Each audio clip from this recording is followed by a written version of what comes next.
the ExecMBA podcast. I'm your host, Brett Twitty, and you are listening to a new episode. On this episode of the podcast, we're going to do something a little bit different. We're actually going to feature two interviews I recently recorded, both with students in our class of 2020.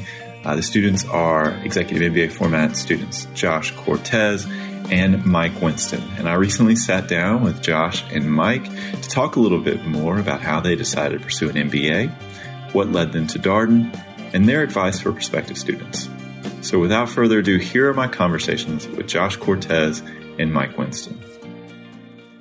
Josh, welcome to the podcast. Thanks for having me. All right. So for our listeners at home, tell us just a little bit more about you.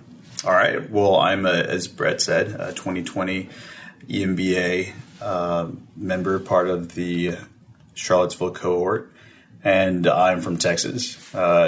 From very Texas family, and I really have really only ever worked in advertising and marketing. So advertising background and politics, actually. So it was politics and advertising.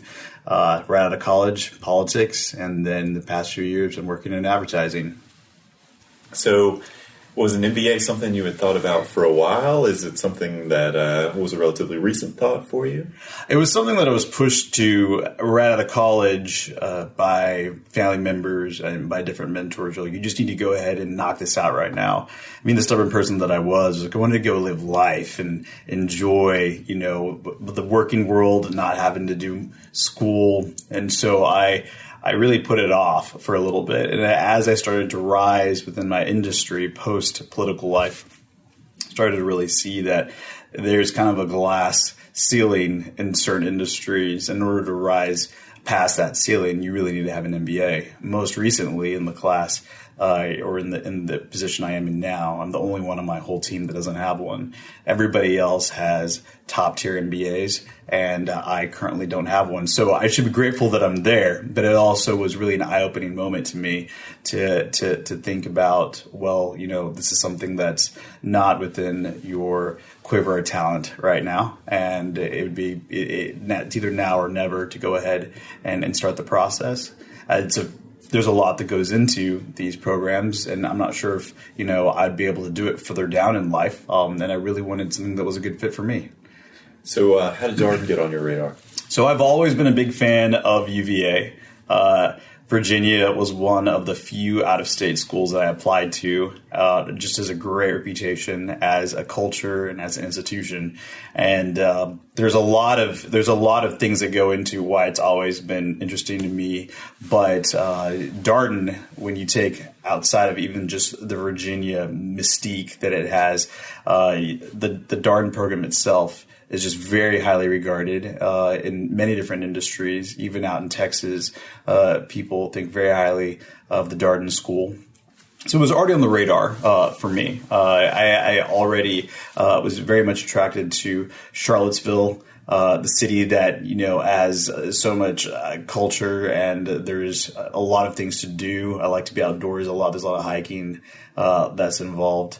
Coming from Austin, Charlottesville is a little bit more of a microcosm of kind of what Austin used to be, a sweet little college town in the hills, and that's something that really drew me.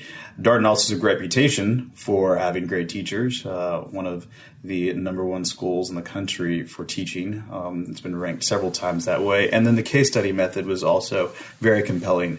Being a little bit more of a qualitative guy, learning by word problems and learning through stories is much more compelling to somebody like me than being in a classroom situation that was just lecture and regurgitation. So for me, that was a lot more compelling. But the Darden brand is honestly one of the biggest factors that motivated me to apply. So I'm curious, when you think back on maybe your expectations for the program, and now you're in quarter 4 and things are moving right along, what's been surprising to you about the program? I've been surprised at the amount of questions and situations I've been put in that if you'd given me a little bit of a glimpse into the things and the problems and the situations that I'm able to handle now, and if you had told me that in the very beginning, I probably would have been scared, not because of their difficulty, but more so in my ability to be able to step up and handle them. I don't know if I had necessarily all the confidence that I've been gaining being in the program with some of these more, challenging simulations or more difficult problems that that I've had to solve. And what's been really rewarding in this process is me looking back and seeing where I was in that first week, and now thinking about how far I've made it. That's extremely rewarding for me. The other couple of surprises for me have been how easy it has been to work with the staff and the faculty here. I thought to a certain extent, yes, it'd be engaging, but even for an executive program, I really don't know of many others that would be able to give the amount of time and dedication that are given here at Darden between having ideas for things and people on staff being like, that's a great idea, let's sit down and talk about it, let's figure out how to implement that. There's a lot of flexibility here that I honestly wasn't expecting, especially after such like an older program that is well renowned. You would think, they'd be kind of set in their ways, and they really aren't. They're very flexible and open to ideas and to opportunities that come along the way. And that to me has just been very pleasantly surprising. And that's something that's really endeared me to the program. So you feel like the program is making you better as an employee? The program has been making me better as an employee. I wouldn't say I was much of an Excel guru beforehand. And the other day, my boss was noticing how fast I was being able to build this spreadsheet. We were doing it kind of in real time because we needed to get some things worked out for our client. And I was just powering through building this spreadsheet for him. He's like, wow. He goes, you've been taking night classes? He was joking. But I actually, I didn't go into all the details. But yeah, I have been learning a lot. The confidence in being able to speak more knowledgebly about certain situations, and being able to read budgets better, being able to speak more to workflow processes. And also for me, being able to ask intelligent questions in a way that's insightful, because I've been trained so much to do that here at Darden, to be able to speak up and ask very, not only insightful questions that make people think, but also, very pointed questions that are directed in a way that get to the point, don't bat around the bush. It's something that I've been able to take into the workplace and have been able to utilize in my professional life currently up in New York. So when you thought about the case method, you noted that the learning experience was attractive to you about Darden. Sure. How have you found the case method has shaped your learning? So for those who are listening to the podcast who are less familiar with the case method, essentially at Darden, you will do some reading. The reading will be narrative with maybe some problems, some questions for you to think about. Prepare individually. I work with a team to get ready, and then you come to class and you have a discussion about what should be done, essentially. And so that's the case method in a nutshell. So how is that? How do you feel like it's contributed to your learning? How has it made you better at some of these things? That's right. I think taking a story, which is so much more relatable to real life.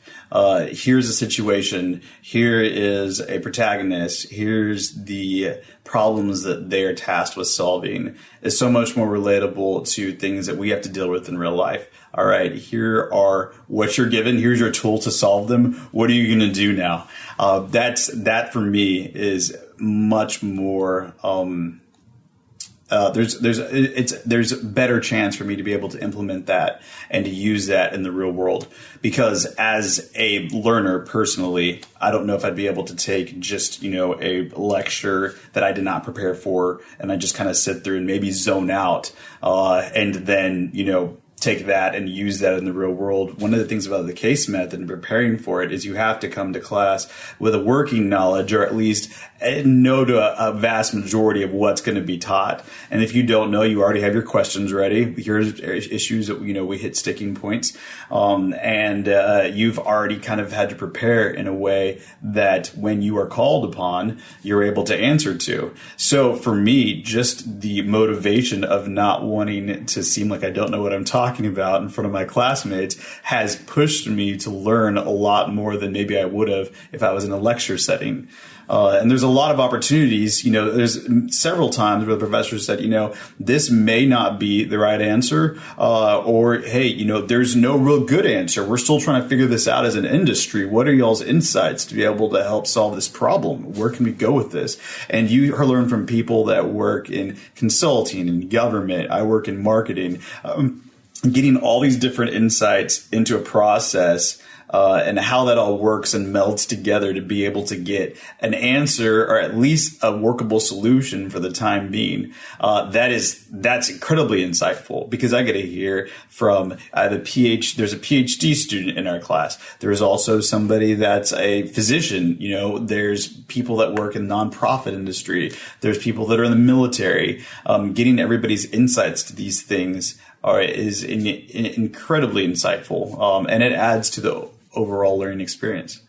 You're right about the case giving you context for how you might use something in the real world, right? Because it's essentially like you are the company. All of a sudden, you are the directors of the C-suite, or the leader that has a decision to make, so that when you find yourself in that situation or a similar situation at work, you're like, oh man, I remember how we thought through this. Yeah, I've seen this before. Yeah, right. Absolutely. So what has been your favorite thing about the program so far? I would say probably the relational aspect of that, of the program, between the professors and between people on missions team that we actually got to see and know face to face in that first week. The relationships I've made with my classmates. But one of the things that's really impacted me is how far people will go to help you here. Whether it's the CDC people in the Career Services Department who have stayed with me late after class is finished, into the evening, figuring things out with my resume, been available almost all hours. One of them I was working with late into a Friday night because I had a deadline on something I needed to turn in. And he made it very clear we were going to take the time and we were going to work through it as a group, just me and him. And that is something that I did not expect. The length the professors go to make sure you learn the content, the teaching methods that they use, even some of the prompts that they'll use, or some of the situational role plays they use. You can tell they really care and they're really invested in your learning the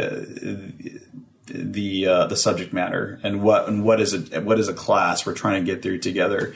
There's been several professors here that I've immediately afterwards, called my mom, who's also a college professor, and I would call and say, you have no idea the effort that has gone into our learning today that the professors did. They go above and beyond for you to learn.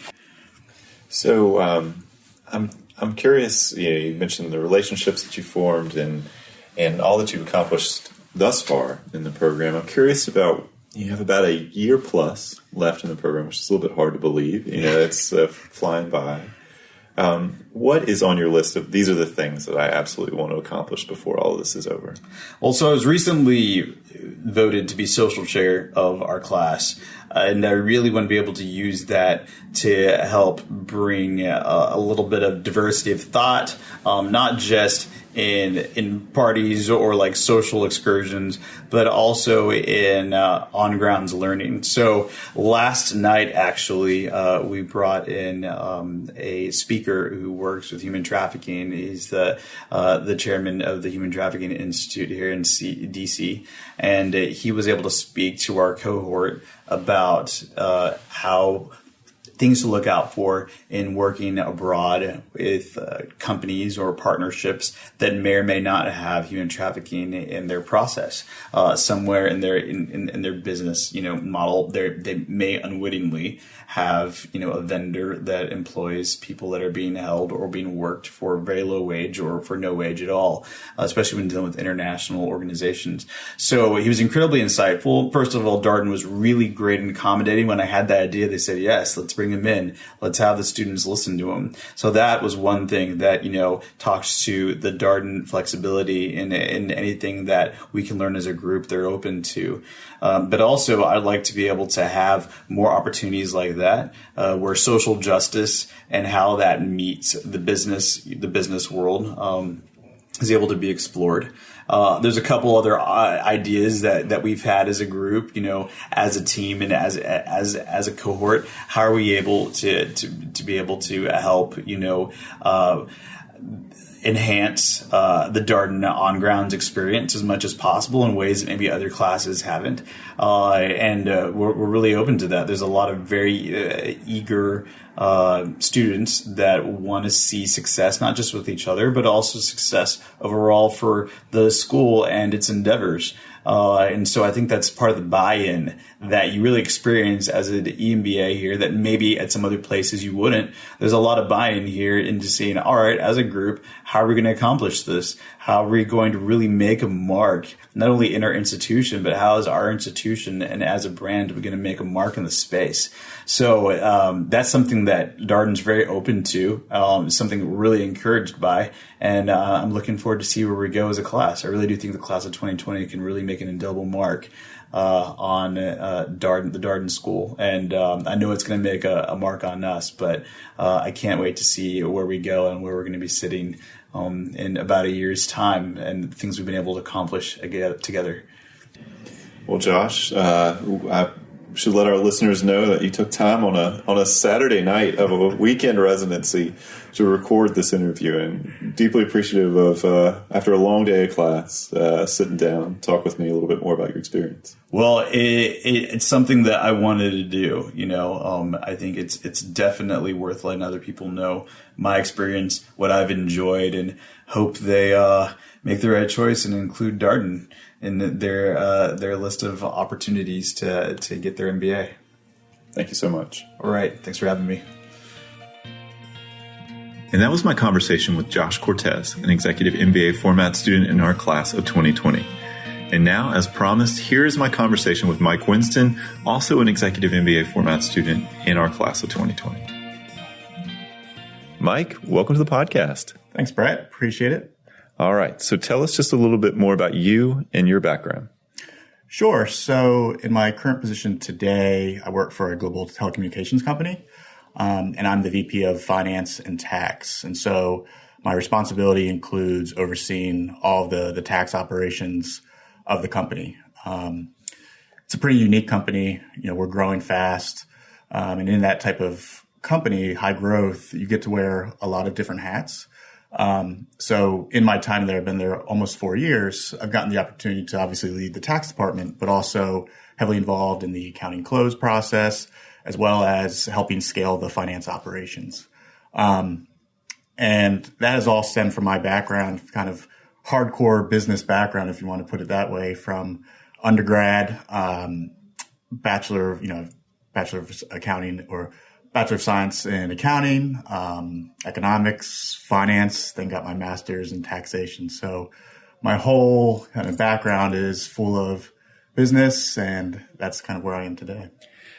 I imagine with that background, you maybe thought about an MBA for a while. Was it always part of your plan, something that you realized a little bit later that you needed to do? Yeah, absolutely. I think for me, I've always enjoyed learning, and I think that's part of the reason why I'm not the best student. I wouldn't call myself that, but I just like learning a lot of different topics. And so, when I was in school, it was interesting. I was only a finance degree, and then I started taking econ courses and really got interested in that. And so said, hey, why not just take some more economics degrees? And ended up taking enough to get that degree. And then, I kind of backed into, wasn't ready to really leave undergrad. And so the natural step was to pick out another degree, which happened to be accounting. And so with that type of course, I just really gotten interested in business. And so, fortunately, I started working at a public accounting firm. And from a consulting perspective, you get to see a lot of different businesses. And for me, that learning was always interested in understanding how do they operate? Tell me about your business. What service do you deliver? Those questions really got into my mind as I was in that Big Four arena. And so for me, the next step was just always about, I want to learn more about business. I want to learn more about the macroeconomic impacts in just different industries. And so the MBA made sense, and it was kind of always in my back of my mind. But then life happens. I got married at a relatively not young age, but 26, and then had my first daughter after that, and then 2 more. And so the MBA always got put on the back burner. But then in my role currently, the company was like, "Hey, you should think about getting an MBA." And so again, it stoked my interest, and here I am today. Yeah. So how did Darden get on your radar? So, being in the DC area, my CFO, he went to Darden. So we were on a train up to New York together, and he said, "I know you've always been, interested in getting an MBA. Why don't you go get one?" But again, with work, family, in the DC area, there's only a few options. And then talking with him, obviously being a Darden guy, he was like, "You have to think about Darden." And then, my CEO is also from, Harvard Business School graduate. And so talking with them more, it all became about the case study. That was kind of the theme that you heard is, it's the best way to learn. It's the best way to get exposure. And so Darden was really I was all in at that point. Mm-hmm. So now you're here as a student. You are in quarter 4. Can you believe that? It's going by pretty quickly. I will say that. I mean, the pace of life, just as you have kids and, in this phase of your career, now I'm 35 years old, things just start to move pretty quick. And so, I was talking with our, other members today or other students, and, basically a year from now, we'll be teed up to graduate. I mean, it's May 2020, and here we are in March. So one more year, and, it's flown by, certainly. And I think that's a testament to, one, just the level of, how deep an immersion the executive format is. Certainly, residential, that's all you do, right? That you live and breathe your MBA. But it's the same thing with the executive format. It's so immersive. The cadence of the classes, the cadence of meeting with your learning team, the cadence of coming on grounds, it just keeps rolling and rolling and rolling. And so it goes by very, very quick for sure. So you obviously had a couple of bosses who were really passionate about the case method. You've learned in the case method now for several months. How have you found it?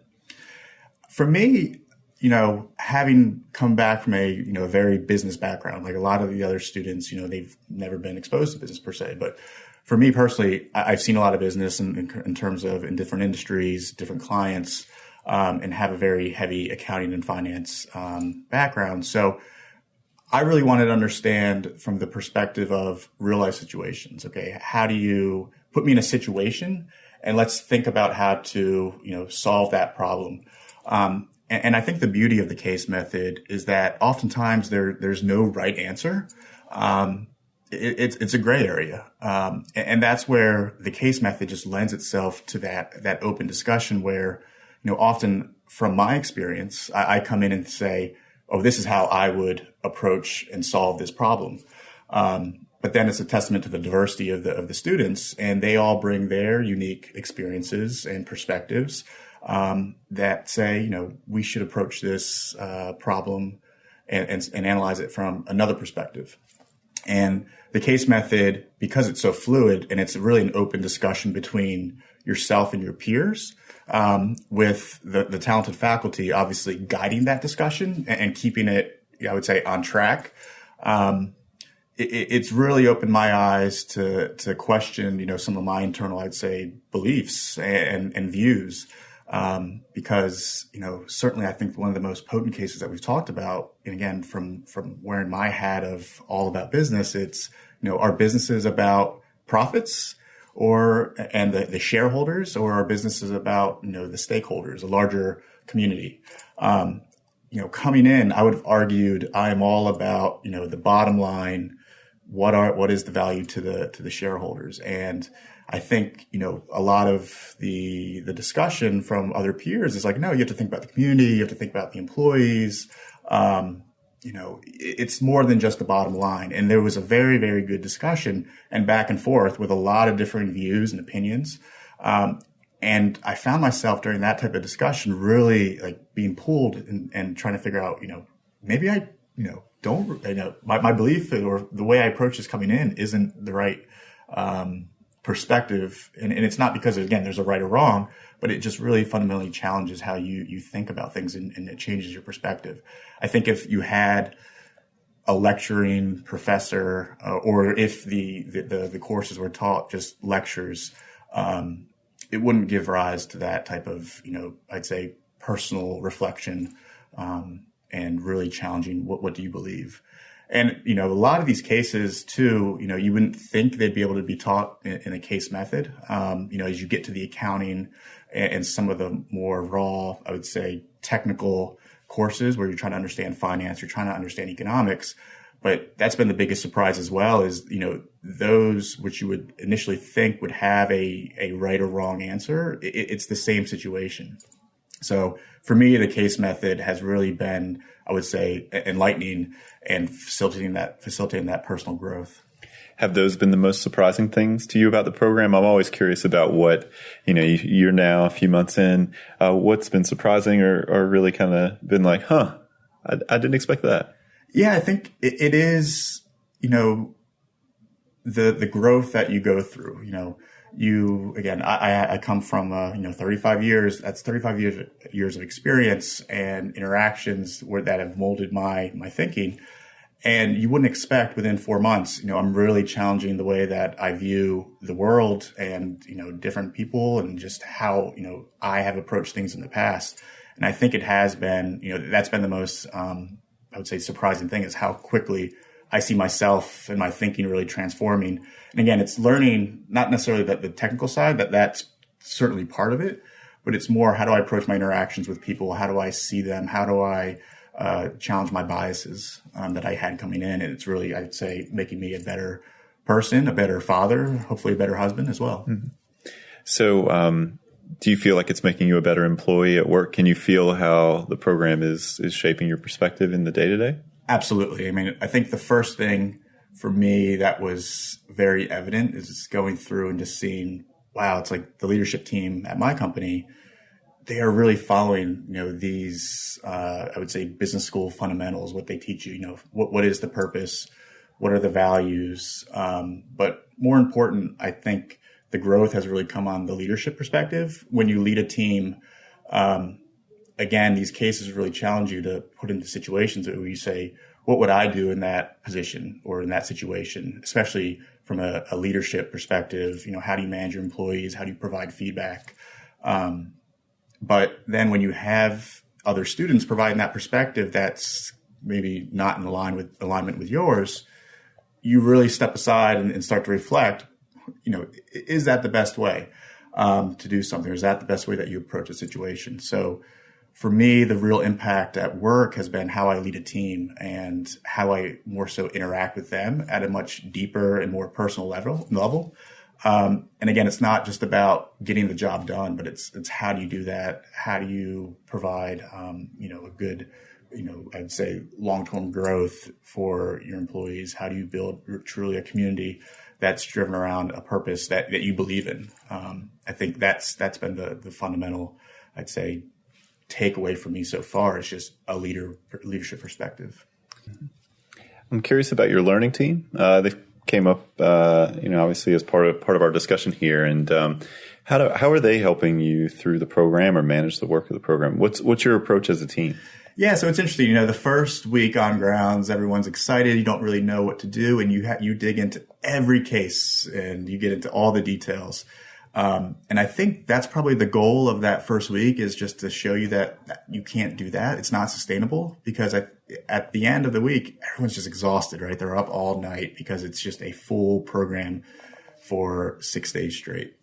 And now what that really, I think, teaches you, or what you learn from that, is you have to leverage others, right? And that's the same thing at work. And as a leader, you can't know everything. So how do you make sure that you are really relying on your team to kind of carry their their share of the load? And you have to trust them. So with the learning team, it's the same approach, right? We split up the casework.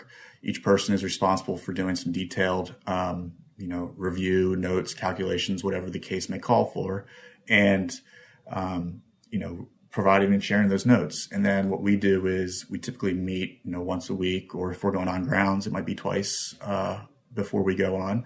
And each person kind of does a readout of their case. And that way, going in, I actually don't read any of their cases beforehand. I wait for them to give me the summary. And then from there, it's, I can gauge how much time do I actually need to spend. Again, it's, you can't do everything. If you do, you're going to get burned out, and other areas of your life are going to suffer. So utilizing the learning team has been absolutely key. And now what's been interesting is, the majority of my learning team this quarter is actually off on their global residency in China. So I was able to pick up another learning team out of the Charlottesville cohort. And what's been nice is just having that opportunity to get to know, some others in a more intimate setting. Again, the learning teams that's on your own time usually, and it's kind of up to you to structure it and figure out how you go about it. And you really, a lot of the learning teams, it's got to be fun. So you're always talking about just life and how other things are going. You can't be all business all the time. Mm-hmm. And so the learning team is also that outlet for you to vent or just talk about, anything else that's going on in life. So it's been nice. So are you taking a similar approach with your new learning team here in this quarter as your previous learning team in terms of dividing work? Or I'm always curious about how students set the norms for their team and team operation. I know it's early days. Yeah. No, I think it's just naturally, there's a lot of, as you would expect, type A personalities, and people just take on the lead and organize. And, I'm fine with that. So, in my learning team this quarter, someone else, they set up the date that we'd meet. We had a document out there that said, here's the cases, first come, first serve, sign up for what you want to do. Which has been a little more flexible. I'd say, in my other learning team, someone actually just takes the leads and assigns out the work, which is great too. So, I think the biggest thing is it's all about being flexible, right? You have to be adaptable. And again, all of those types of skill sets where you might have before wanted to try to take the lead and dictate how things are done, you just have to go with the flow. And everyone's out for the same goal and objective, right? They want to get through the program and they want to learn. And the best way that you learn is through not necessarily the professors or even the cases, but it's learning from the others and their experiences. So what's been your favorite thing about the program so far? This is probably cliche, but it's always been, the people. I mean, the executive program brings a diverse background of students from across the country, from across the world, across industries, and everybody obviously has their own, different experiences and different backgrounds, and they bring that perspective with them. And that's been the best part of the program, is having them openly share their experiences. And, really, if you're not open about kind of your thoughts and your views, nobody really learns. And the environment that's created here is to have that comfort where, hey, assume best intentions. We all want to learn. And so maybe you don't necessarily agree with what somebody says. And some things that topics that we discuss can get pretty, controversial. But again, it's all in the spirit of learning and each person trying to make each other better as a person. And it's not just about, business and that's all, I think, secondary. And in terms of this experience that I'm getting, the profits, the business, that's kind of secondary. What comes first is developing a good leadership and character and just person in general. So when you think back to when you were a prospective student, which probably to you feels pretty far ago, just given where you are in this process, but maybe not so long ago. What do you wish you would have known now that you're here? Or what advice would you offer to someone who is in that place of evaluating MBA programs or thinking about Darden or thinking about applying? I think it's more the advice would be you have to really know why you're coming here. Mm-hmm. If you're just doing it to, because you want the name, you want to make more money, I think you'll find that, yes, that's probably a good reason, but it's not really going to get you motivated to attend, all the classes and really try to really immerse yourself in the full potential of the program. So knowing, and this is again, cliche, knowing your why do you do things, really keeps becomes your North Star. Because like you mentioned, life gets chaotic, it gets busy, and it can get tough, and you just have to always remember why are you doing something? And so each person just really needs to, I think, reflect before they consider an MBA, and really reflect and understand before they engage in the program that says, what do I want to get out of it? And I think that was one of the nicest things that we did and set the tone in the first week in August when we all met together for the first time. It was reflect on what are you here for? What do you want to get out of this? And it'll be interesting to go back and probably read that paper that we had to write and see, how has that changed? Or maybe that, has that been the same guiding light for this whole program, 20-month program? Yeah, it's such an important thing when anyone embarks upon something that is as challenging as Darden and our executive MBA program. It's important really to always remember why you came here in the first place and what was the impulse that led you here. Absolutely. I mean, if you don't know that, you can easily just get lost and distracted because, again, it's not easy, but it's so rewarding that the journey and the effort is certainly worth it. Yeah, and for there to be some depth to that motivation, to your point, we stress repeatedly that this is not a transactional MBA experience, right? It's designed for you, as you've noted a few times, to immerse in this, really kind of build as many relationships as you can, soak up as much of the experience, learn as much as you can. The Darden's dean, Scott Beardsley, always pushes students to be learning oriented rather than outcome oriented. So it's more about what are you putting into it rather than just some transactional goal at the end. Because it is one of these things, case method, there's so much potential there. If you really take time, talk to everyone, hear their perspectives, really think about what you're reading, why you're reading it, and everything else that you're being presented in the classroom. A lot of potential. No, absolutely. It's been an incredible program. Actually, when I started, I recommended it to just as you don't want to necessarily need it for your career. It's just the fact that, we are a global society. Everyone's connected to each other. This is really why, eye-opening in terms of just understanding, I'd say, the world and how people relate. And it's not necessarily just, numbers, balance sheets, and profit and loss statements. It's really about fundamental, leadership and connecting with others, and emotional intelligence is really the key here. Yeah, doing this podcast for a while, I was always struck when I first started out.